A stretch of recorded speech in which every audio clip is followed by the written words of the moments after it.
जय श्री कृष्णा। राधे राधे दोस्तों, आप सभी का एक बार फिर से हमारे चैनल भक्ति सागर में हार्दिक स्वागत है। दोस्तों, आज से आषाढ़ का महीना शुरू हो गया है। इस महीने में कई महत्वपूर्ण व्रत और त्योहार आते हैं। आषाढ़ के महीने को आध्यात्मिक और ज्योतिषमय दृष्टि से बहुत ही महत्वपूर्ण महीना माना जाता है। धार्मिक मान्यताओं के अनुसार आषाढ़ मास में भगवान विष्णु जी की विशेष पूजा अर्चना करनी चाहिए। सूर्य देव को जल अर्पित करके उनकी भी पूजा करनी चाहिए। आषाढ़ के महीने में गर्मी अधिक होती है, तो ऐसे में दान पुण्य का भी इस समय विशेष महत्व होता है। इस महीने में आप ठंडे जल का छाता, जूता, जल से भरा घड़ा, मीठे शरबत का, अन्न का, पक्षियों के लिए दाना पानी रखने का, गरीबों को वस्त्र और जूते का, इसके अलावा मौसमी फल जैसे तरबूज, खरबूज, खीरे, आम, इनका भी आप दान कर सकते हैं।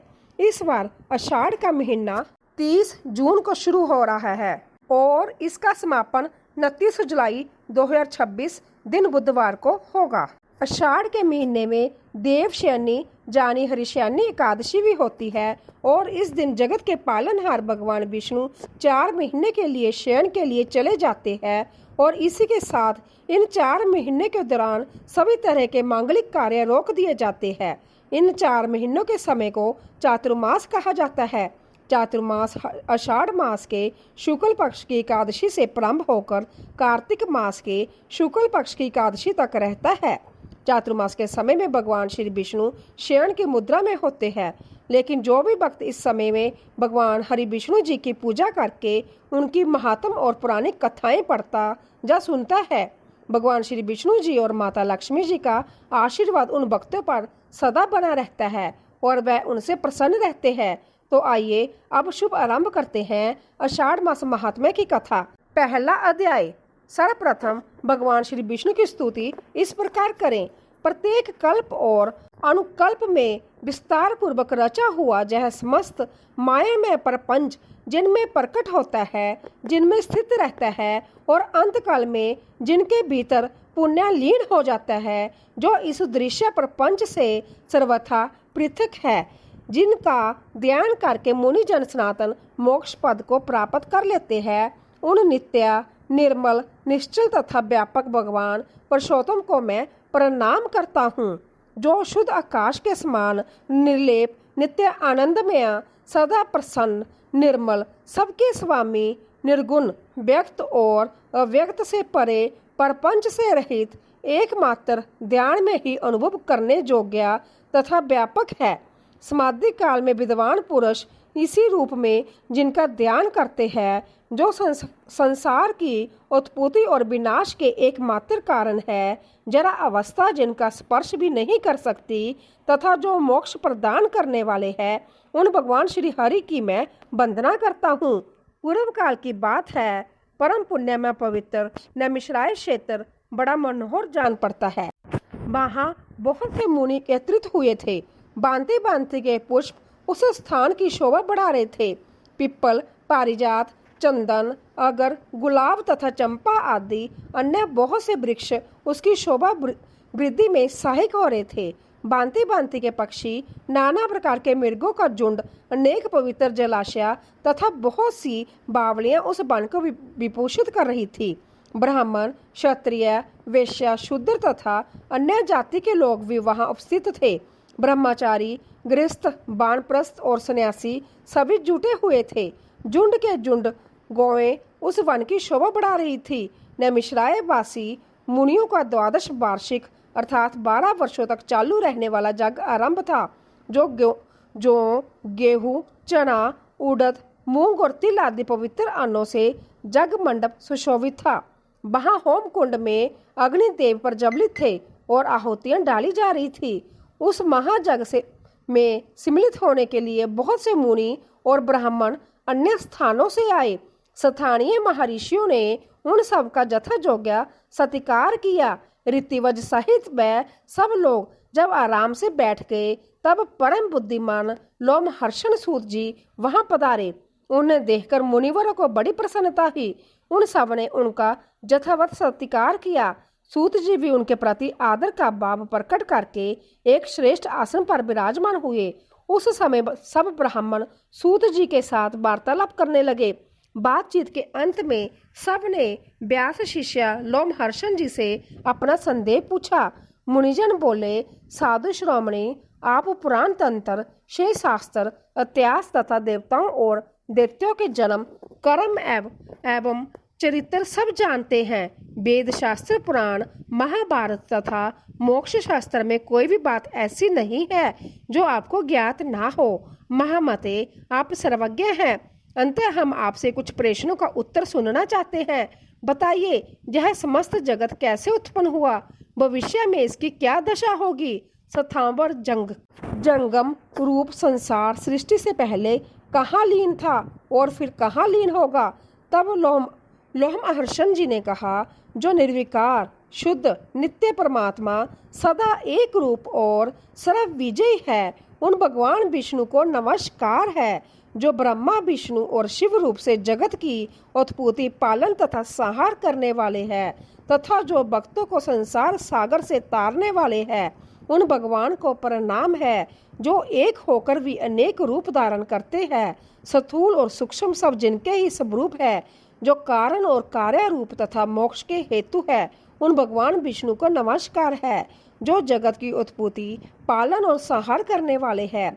जरा और मृत्यु जिनका स्पर्श नहीं करती, जो सबके मूल कारण है, उन परमात्मा विष्णु को नमस्कार है, जो इस विश्व के आधार है, अंतत सूक्ष्म से भी सूक्ष्म है, सब प्राणियों के भीतर विराजमान है, क्षर और अक्षर, पुरुष से उत्तम तथा अविनाशी है। उन भगवान विष्णु को प्रणाम करता हूँ, जो वास्तव में अंतत निर्मल ज्ञान स्वरूप है, किंतु अज्ञानवश नाना पदार्थों के रूप में प्रतीत हो रहे हैं, जो विश्व की सृष्टि और पालन में समर्थ एवं उसका संहार करने वाले हैं, सर्वज्ञ है, जगत के आदिश्वर है, जिनके जन्म और विनाश नहीं होते, जो अव्यय आदि अंत्यत सूक्ष्म तथा विश्वेश्वर है। उन श्री हरि को तथा ब्रह्मा आदि देवताओं को मैं प्रणाम करता हूँ। इसके बाद इतिहास पुराणों के ज्ञाता, वेद वेदांगों के पारंगत विद्वान, संपूर्ण शास्त्रों के तत्वज्ञ सत्यवती नंदन भगवान व्यास को, जो मेरे गुरुदेव है, प्रणाम करके मैं वेद के तुल्य माननीय पुराण का वर्णन करूँगा। पूर्व काल में दक्ष आदि श्रेष्ठ मुनियों के पूछने पर कमल जोनी भगवान ब्रह्मा जी ने जो सुनाई थी, वह पाप नाशनी कथा मैं इस समय कहूँगा। वह कथा बहुत ही विचित्र और अनेक अर्थों वाली होगी। उसमें श्रुतियों के अर्थ का विस्तार होगा। जो इस कथा को सदा अपने हृदय में धारण करेगा अथवा निरंतर सुनेगा, वह अपने वंश परंपरा को कायम रखते हुए स्वर्ग लोक में प्रतिष्ठित होगा। जो नित्य सद स्वरूप तथा कारणभूत अव्यक्त प्रकृति है, उसी को प्रधान कहते हैं। उसी से पुरुष ने इस विश्व का निर्माण किया है। मुनिवर, अमित तेजस्वी ब्रह्मा जी को ही पुरुष समझो। वह समस्त प्राणियों की सृष्टि करने वाले तथा भगवान श्री नारायण के आश्रित है। हे मुनिवर, अब मैं आप सभी से ब्रह्मा जी ने अपने श्रीमुख से जो कथा का वृत्तांत सुनाया था, उसका वर्णन करने जा रहा हूँ। ध्यान पूर्वक उसे सुनो। एक समय मुनियों ने कहा, हे भगवान, हमें तीर्थ की महिमा का विस्तार पूर्वक श्रवण करने पर भी तृप्ति नहीं होती। आप पुण्य किसी गोपनीय तीर्थ का वर्णन करें। तब ब्रह्मा जी बोले, श्रेष्ठ ब्राह्मणों, पूर्व काल में देवऋषि नारद ने मुझसे यही प्रश्न पूछा था। उस समय मैंने प्रयत्न पूर्वक जो कुछ उनसे कहा था, वही तुम्हें भी बताता हूँ। नारद जी ने पूछा, जगतपति, स्वर्गलोक, मृत्युलोक और रसातल में कुल कितने तीर्थ है तथा सब तीर्थों में सदा कौन सबसे बढ़कर है? तब ब्रह्मा जी बोले, देवऋषि, स्वर्गलोक, मृत्युलोक और रसातल में 4 प्रकार के तीर्थ है। देव, आसु, आर्ष और मानुष, यह तीनों लोकों में विख्यात है। जम्बू द्वीप में भारतवर्ष तीर्थ भूमि है, वह तीनों लोकों में विख्यात है। बेटा, वह कर्म भूमि है, इसीलिए उसे तीर्थ कहते हैं। पहले मैंने तुम्हें जो बताए हैं, वह सब तीर्थ भारतवर्ष में ही है।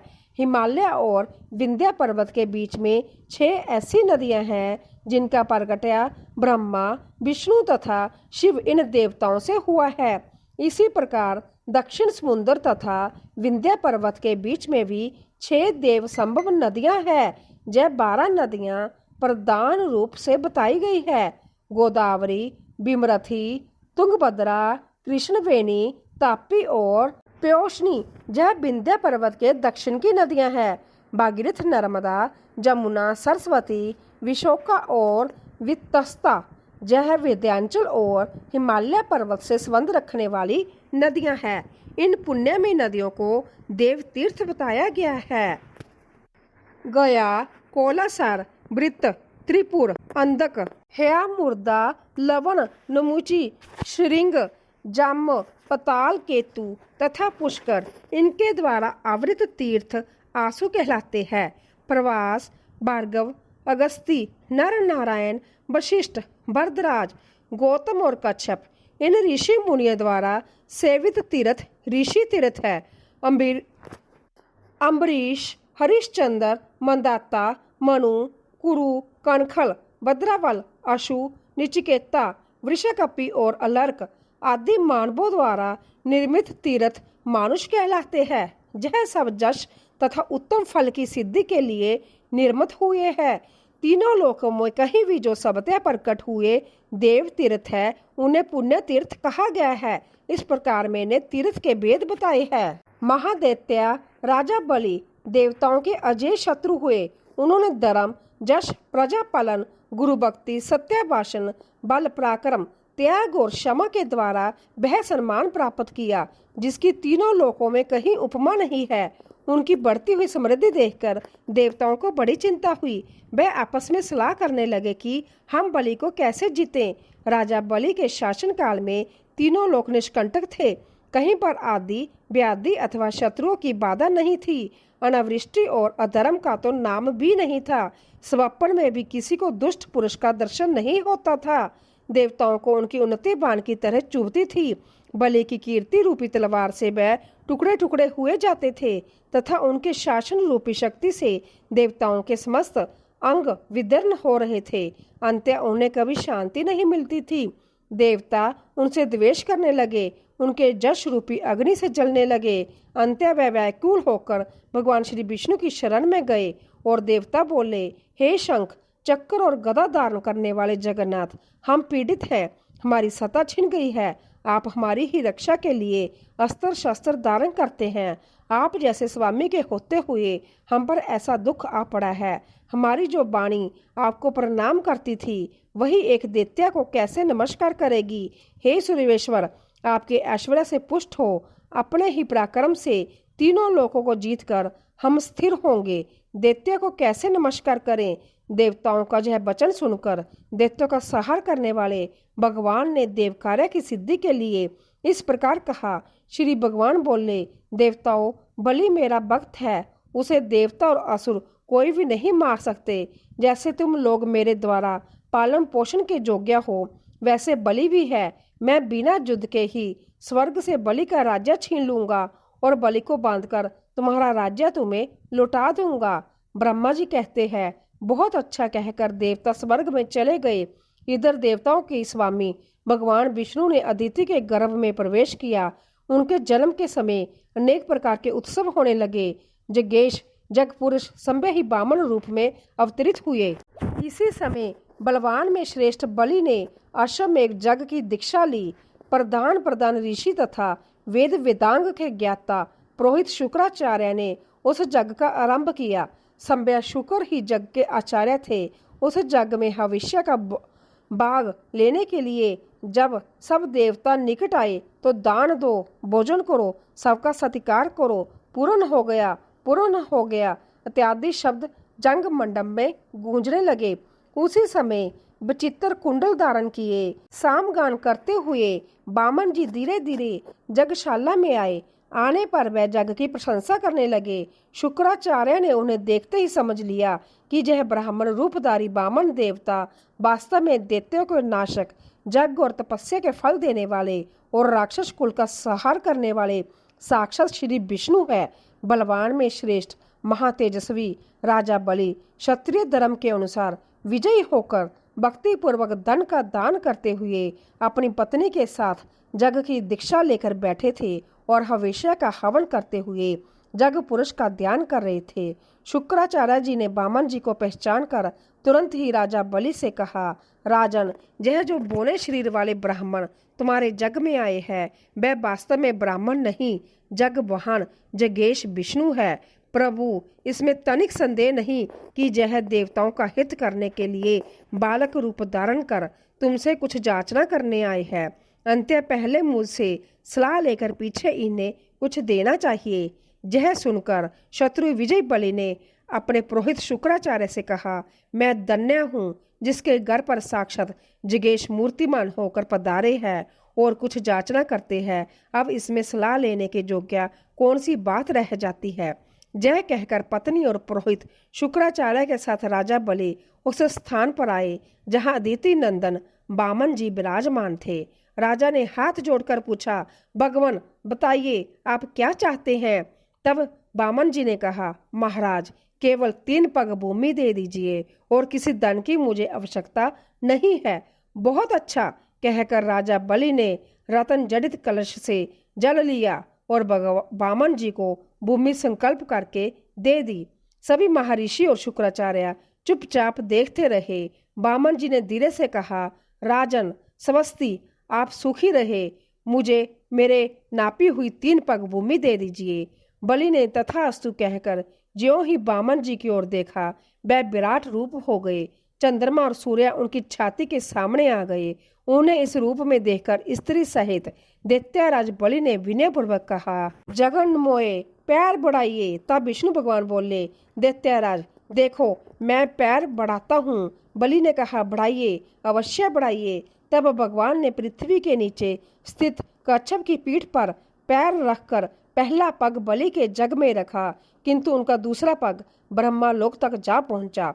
उस समय उन्होंने बलि से कहा, दैत्यराज, मेरा तीसरा पग रखने के लिए तो स्थान ही नहीं है, कहाँ रखूं, स्थान दो। यह सुनकर बलि ने हंसते हुए कहा, जगन्मोए, यदि आपका पैर बड़ा हो गया या छोटा या थोड़ा हो गया तो इसमें आपका ही दोष है। मैं क्या करूं केशव, फिर भी मैं कभी असत्य नहीं बोलता। अंत्या मेरे सत्य की रक्षा करते हुए आप अपना तीसरा पग मेरी पीठ पर ही रखिए। बलि का यह वचन सुनकर वेद रूप देव पूजित भगवान प्रसन्न होकर बोले, दैत्यराज, मैं तुम्हारी भक्ति से बहुत प्रसन्न हूँ, तुम्हारा कल्याण हो, कोई वर मांगो। तब बलि ने जगत के स्वामी भगवान त्रिविक्रम से कहा, अब मैं आपसे जांचना नहीं करूंगा। तब भगवान ने संभव ही प्रसन्न होकर उन्हें मनोवांछित वर दिया। वर्तमान समय में रसातल का राज्य, भविष्य में इंद्र पद, स्वतंत्रता तथा अविनाशी जश आदि प्रदान किए। इस प्रकार दैत्यराज बलि को यह सब कुछ देकर भगवान ने उन्हें पुत्र और पत्नी सहित रसातल में भेज दिया और इंद्र को देवताओं का राज्य अर्पित किया। इसी बीच में उनका जो दूसरा पग मेरे लोक में पहुंचा था, उसे देखकर मैंने सोचा, यह मेरे जन्मदाता भगवान विष्णु का चरण है जो सौभाग्यवश मेरे घर पर आ पहुंचा है। इसके लिए मैं क्या करूं जिससे मेरा कल्याण हो। मेरे पास जो यह श्रेष्ठ कमंडलू है, इसमें भगवान शंकर का दिया हुआ पवित्र जल है। यह जल उत्तम, वरदायक, शांतिकारक, शुभ तत्व, भोग तथा मोक्ष का दाता, विश्व के लिए मात्र रूप, अमृतमय, पवित्र और स्मरण मात्र से लोगों को पवित्र करने वाला है। यह जल मैं अपने पिता को अर्घ्य रूप से अर्पित करता हूँ। यह सोचकर मैंने वह जल भगवान के चरणों में अर्घ्य रूप से चढ़ा दिया। वह मंत्र युक्त अर्घ जल भगवान विष्णु के चरणों से गिरकर मेरु पर्वत पर पड़ा और 4 भागों में बंटकर पूर्व, दक्षिण, पश्चिम तथा उत्तर दिशा में पृथ्वी पर जा पहुंचा। दक्षिण में गिरे हुए जल को भगवान शंकर ने जटाओं में रख लिया। पश्चिम में जो जल गिरा वह फिर कमंडलू में ही चला आया। उत्तर में गिरे हुए जल को भगवान विष्णु ने ग्रहण किया तथा पूर्व में जो जल गिरा उसे देवताओं, पितरों और लोकपालों ने ग्रहण किया। अंत्य वह जल अत्यंत श्रेष्ठ कहा जाता है। भगवान विष्णु के चरणों से निकलकर दक्षिण दिशा में गया हुआ जल जो भगवान शंकर की जटा में स्थित हुआ, पर्व के समय शुभ उदय करने वाला है। उसके प्रभाव का स्मरण करने से समस्त अवलिषित वस्तुओं की प्राप्ति हो जाती है। इसके बाद जो दिव्य जल भगवान शंकर की जटा में आकर स्थित हुआ, उसके बारे में मुनिवर ने जानना चाहा, जिसका वृतांत आप आने वाले अध्ययन में सुनिएगा। दोस्तों, आपको आज की कथा पसंद आई हो तो वीडियो को लाइक कीजिएगा, शेयर कीजिएगा, कमेंट में भगवान श्री विष्णु जी की जय लिखिएगा और चैनल को भी सब्सक्राइब कीजिएगा। प्रेम से बोलिए श्री हरि विष्णु भगवान की जय।